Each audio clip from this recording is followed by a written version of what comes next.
you're trying to figure out how to pay for your flight training, this episode's for you. This is going to be a deep dive into all the different ways you can pay for your flight training. In case you're someone who's just starting out, you're in high school, or say you're on Career 2.0. You've already had a fulfilling career, but you now want to become an instructor or become a commercial pilot later on in life.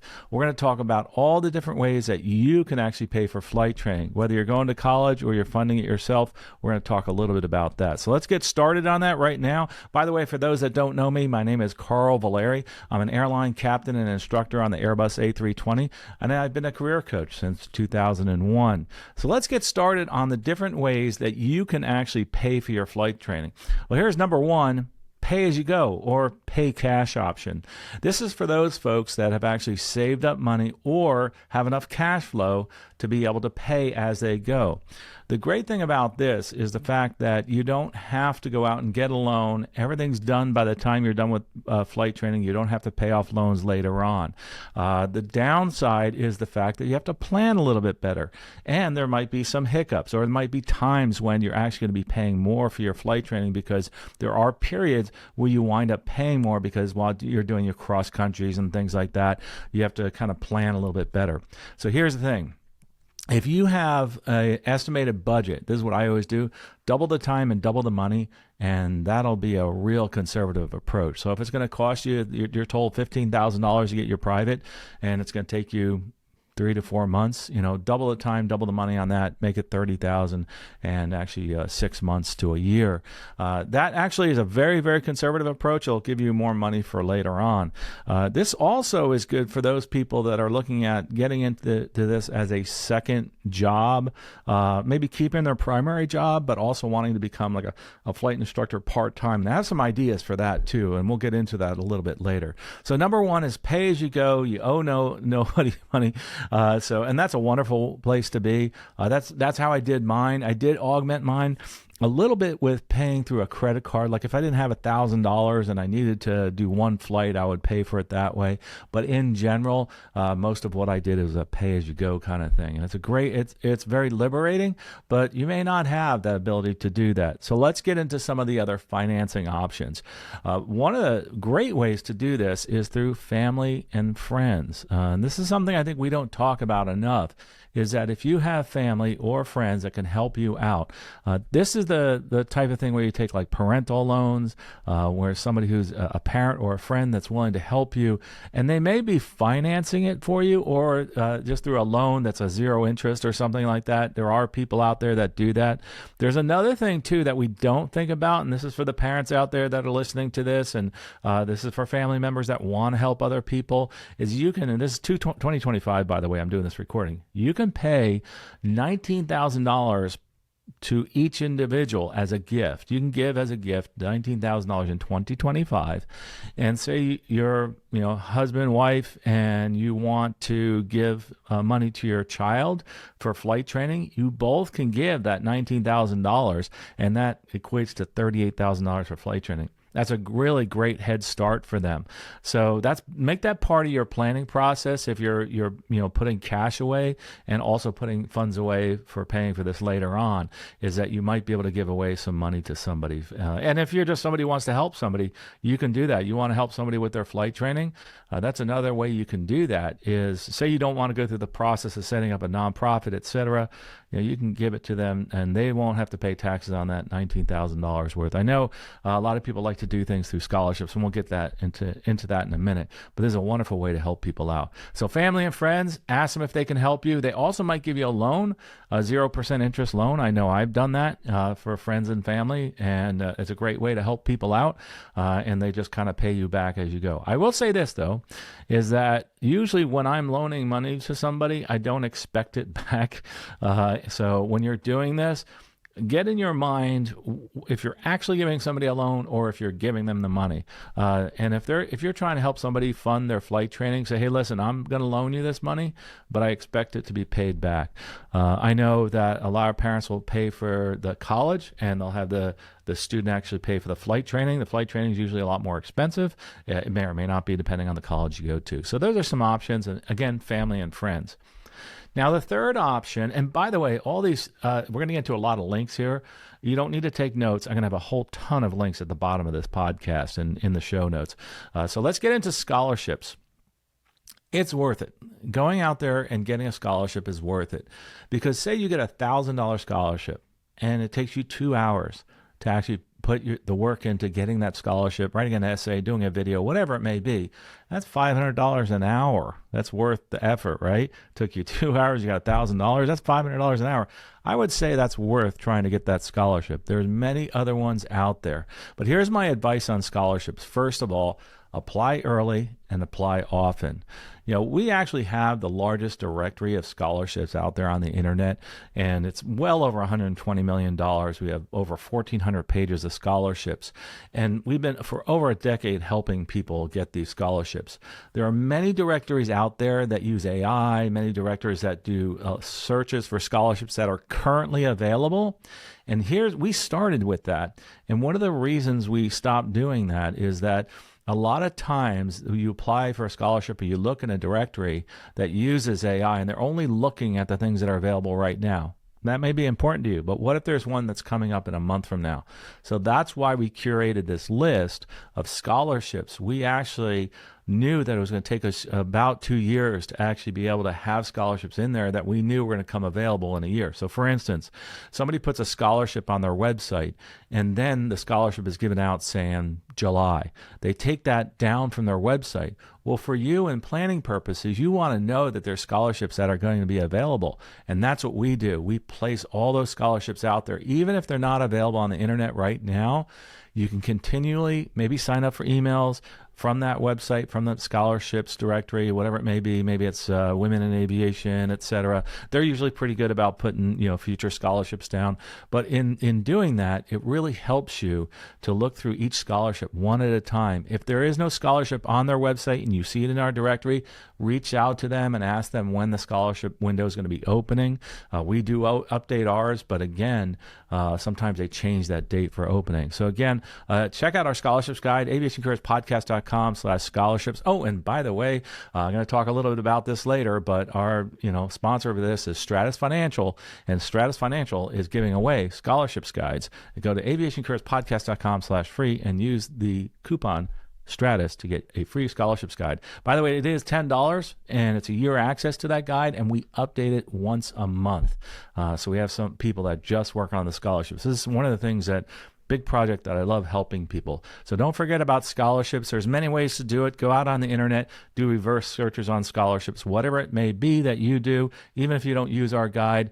And if you can't afford it, it's $10. Get a friend, or go to aviationcareerspodcast.com/free. We have lots of sponsors that are willing to give you a free scholarships guide. Next way to actually fund your flight training is through federal student loans. Normally, those are associated with colleges and universities. You can apply through the federal student aid, through financial aid. Also, by the way, if you want to figure out how to do this, we're going to have links, obviously, in the show notes. But you can go to your high school, go to a college counselor. If you're going for your master's in aviation, they can actually help you out with this. Most of these are available for students that are high school, college, but they also can be for graduate level and older students too. So make sure you look at all those different ways to get those federal student loans. Usually on each of the college's websites, you can look under financial aid and you can find out what is available. And there's a couple of websites out there that are actually, you can start that process early, and there's lots of good videos out there. I'll give you that website, the government website, but I want you to know there's lots of YouTube videos out there on how to do the FAFSA, the student loan website, and it's very simple to do, to fill it out. But there's counselors and all sorts of people that want to help you there. Another option, if you are former military, current military, you can actually use the GI Bill. That's changed a little bit over the years. I'm kind of dating myself. It's changed a long time ago. Normally, you need to have your private pilot certificate first. There is other ways to finance your private pilot certificate, and that's through the colleges, and you can talk to your counselor there, and some other scholarships and other avenues through the military. But using the GI Bill I'm talking about, this post 9/11 GI Bill, the Montgomery GI Bill, the Montgomery GI Bill, the Selected Reserve GI Bill, Normally, you need to have your private pilot first. And so look at different options on how to actually get your private pilot. Then on the day you enroll in flight training, you usually have to have, or you do have to have, like your second class medical certificate, and you also, for the privileges for the aircraft that you're training on, or the first class medical certificate if you're doing your ATP. A lot of the 141 programs or 142 programs, everybody's heard of 141. Those are the big schools. Maybe you have. They have the programs that are actually approved by the FAA, and you can get your ratings a lot quicker. They're also more regimented. But there's also 142 programs, and those programs are associated with the bigger schools. Like I work for a 142, basically. Our airline has a 142 certificate where they can do training and allow people to do training in that facility. And that actually is usually geared more towards those people going to the airlines and doing their ATPs and things like that. But you can have a 142 certificate or a 141 certificate. It depends on the school. Some of the smaller schools do have 142 certificates, so check them out. So this program, by the way, if you're going to go to a program that's 141 or 142, no matter what it may be, make sure they're approved for the VA educational benefits. Make sure they're approved for that, and make sure you can get approval too. Start that process early. It's actually a lot of times it's a very long process, and again we'll put some links down below as far as what you are eligible in your VA benefits for that GI Bill and how to look. Just go to the VA website first, read that, talk to the flight school, because the flight school wants you to go there, and they have an invested interest in trying to get you financing there. So now let's move into the private student loans. Private student loans and consumer type loans. Number one, credit cards, obviously. I'm not a big fan of credit cards because their interest is so high. I'd like to use credit cards as like a surge tank. Credit cards can be also associated when I talked about paying cash. Remember, and that's what I do. I use all my credit cards and I pay them off at the end of the month. What I'm talking about here for financing is actually using your credit card for financing, actually paying interest on that credit card.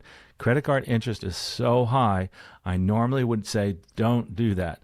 Look towards some other finance companies. Some of these finance companies that specialize in aviation, actually their rates are very high. And those rates can be very high unless you have, somebody co-signing. And I've seen on some of the websites of these companies that allow these private loans that over 80% of their loans are actually issued with a co-signer. Remember that. So remember I talked to family and friends about financing?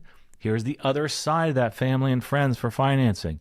Talk to them about maybe co-signing a loan. Maybe they don't want to give you the money. Maybe they don't want to do a direct loan, but I might be willing to co-sign a loan. Just if you're the person listening to this right now that's going to co-sign on that loan, remember you are going to be responsible for that loan in case there's a default. It's just like a student loan at a college. If you're co-signing for a student loan for somebody, you are going to be responsible. So again, moving back to the person looking for the finance, ask family, friends, parents. Those are good people to go to. Grandparents and say, hey, listen, can you help me with this? Maybe you can co-sign for a loan. Organizations out there, again, there's a lot of them. I'm just going to mention a few. AOPA, I love some of the stuff they have on their website, by the way. The Aircraft Owners and Pilots Association has some really cool stuff. And they'll link you, and a lot of schools will link you to places like Sally Mae.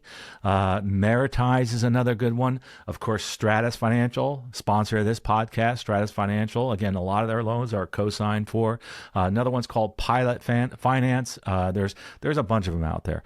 Some people will not like, I'm going to mention some of these, and people are going to say, hey, don't use them because their rates are so high, et cetera. It really depends on the individual, and it depends on who's co-signing for that loan.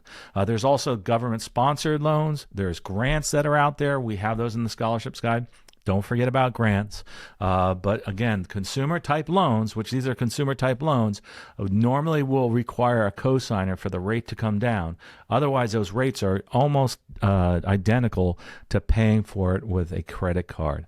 So again, go to your school's website, start there, find out about these loans. I have to say, they become experts in the loan process, the flight schools. And again, the reason being is they have a vested interest in getting you to come there. So take a look at that. Another great opportunity for paying for your flight training, and I'm pretty darn excited about this, is using a 529 savings plan. And I know you've heard you can't use 529 for flight training. That is not true anymore. This is really exciting. Flight schools actually know this now. There's a big shout out to the National Flight Training Alliance for their advocacy in pushing this through into regulation, allowing the 529s to be used for flight training, which I think they should have been from the start, because there are not many jobs out there that give you the bang for the buck that you can get for this job right here in aviation. It is you over a lifetime, you are going to make millions of dollars, and if you're not willing to put up $130,000 for flight training, I think that's one of those things you got to look at and revisit. I know $130,000 sounds like a lot of money, but just think about this. That's what you'll make maybe in 3-4 months at an airline as a senior captain. So think about that later on in your career. It has a great payback, just like loans for doctors and lawyers and things like that. Going into this type of field where it has a high payoff, I'm more willing to do a loan. Most things I'm not. But again, going back to the 529, it's like a 401k savings plan for education. And you can talk to your parents, grandparents, helping you out with 529s. Ask your tax advisor. They'll help you out. And a lot of flight schools will help you out. National Flight Training Alliance. Again, I'll have a link down below going to the website and talks a little bit about them. And I'm going to trying to get Lee Collins on or somebody from National Flight Training Alliance on this show just to talk about that, because I think it's absolutely terrific what they've done with the 529. This is what we should be using these loans for. As you can tell, I'm a little excited about it. But one of the things I do want you to do is get started early. And also, you can make money without a medical, right? And just like in the scholarships, early and often, apply early and often to scholarships with any of these financing options. Here's a little bit of a quote unquote, they call it a hack if you want to. Some people are doing this, and I say it with caution. So here we're going to go. The Sport Pilot Certificate. I am incredibly excited about that. Check out our podcast, StuckMikeAvcast.com, our General Aviation podcast. I went to the Affordable Flying Expo recently, and we talked about this. And there's Lou Mancuso has a flight school in Sebring, and that's what he does. He gets people their Sport Pilot Certificate and their Sport Flight Instructor Certificate. And I'll tell you why. Because you can get your Sport Pilot Certificate a lot quicker than you can your private pilot. Don't have similar privileges unless you've been signed off for similar privileges. But you can also get your Flight Instructor Certificate, Sport Pilot Instructor Certificate at only 150 hours. That's a lot less than you would need to get your private pilot. You'd have to get your commercial and your instrument and get your CFI when you're teaching. Well, gosh, this is a lot less hours. Now, I have a caveat here. Number one, when you just have your Sport Pilot Flight Instructor Certificate, you're going to be teaching people to get their Sport Pilot Certificate. And what people are doing is two things when they get their Sport Pilot. Number one, they're doing it because they can't get their medical right now, but they're actually or like almost 100% sure they're going to be able to get their certificate, but they can't get it right now, and they want to start flight training right away. You can start flight training without a medical, but you can't solo without a medical. You can go to flight school, start flight training. Most of the schools that have loans will not allow that. If you want to pay for it yourself, you can. I've taught people that I knew couldn't get a medical, but they wanted to learn how to fly. We got to that point, couldn't solo, but they could call themselves a pilot except for the fact they couldn't get a medical. But with the Sport Pilot Certificate, you may be in the process of getting your medical. If you are ever denied your medical, or they defer your medical, or you can't get a medical for any reason, you can't fly under the Sport Pilot Certificate. The Sport Pilot Certificate allows you to fly with just a driver's license. And this is terrific for those people. Again, I'm looking at other people too, not just people that can't get their medical right away and that want to fund their flight training. That's another thing. Fund your flight training by getting your Sport Pilot instructor, become an instructor, build your hours, and then once you get enough money to pay for your other certificates, your private, your instrument, your commercial, CFI, you can do that through actually working as a flight instructor and a sport pilot. The other person that I would suggest do this is also the person that's looking at a career 2.0, doesn't want the hassles of getting a medical. Believe me, I know I'm older. Multiple times in my career, I've had issues with getting my medical certificate, and it's just part of the process. As you get older, things break, right? If you have a shoulder that's bad and you got to go through surgery, you could be a year, 6 months out because of your medical, because you can't fly, you can't reach for the fire handle, whatever that may be. But this is an option for the career 2.0s, for the people that really can't afford to fund flight training but want to start making money as a flight instructor without going through the CFI process normally. But again, the caveat being is just make sure that you'll be able to get your medical in the future, that you have, there's a high probability that you can actually get that medical. Again, Affordable Flying Expo, go check out that podcast I did on that, and they can explain all that to you. What's really cool is this. Under the new rules, October 22nd, 2025, this is just recent, is that under the Sport Pilot Certificate, you can actually, or the privileges of the Sport Pilot Certificate, you can fly aircraft that are available right now to many flight schools. Over 70% of the current fleet, most estimations, of airplanes out there can be used using the privileges of the Sport Pilot Certificate. So if you're somebody who's older, doesn't want to get a medical anymore, you let your medical lapse, and you just decide to use your privileges under the Sport Pilot Certificate privileges, you can go out and fly a 172. I mean, it's a wonderful thing. There are some restrictions, obviously, with a sport pilot, but I don't want to get too much into that right now, because that's a whole nother episode we can do about the intricacies of that, but it's a great way to go towards that. But just remember, there's many ways that you can fund your flight training. You can fund your flight training through self-funding, like I said, getting your Sport Pilot Certificate, your CFI, and doing it that way. That's just one option.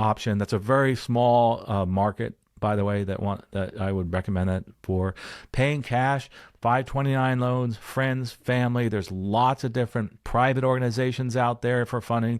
There's the government funding, and we have a lot of those links down below. But if you need to figure out a path towards which direction you want to go with the funding, or you just want to make sure you're doing the right thing, we can help through our coaching, aviationcareerspodcast.com/coaching.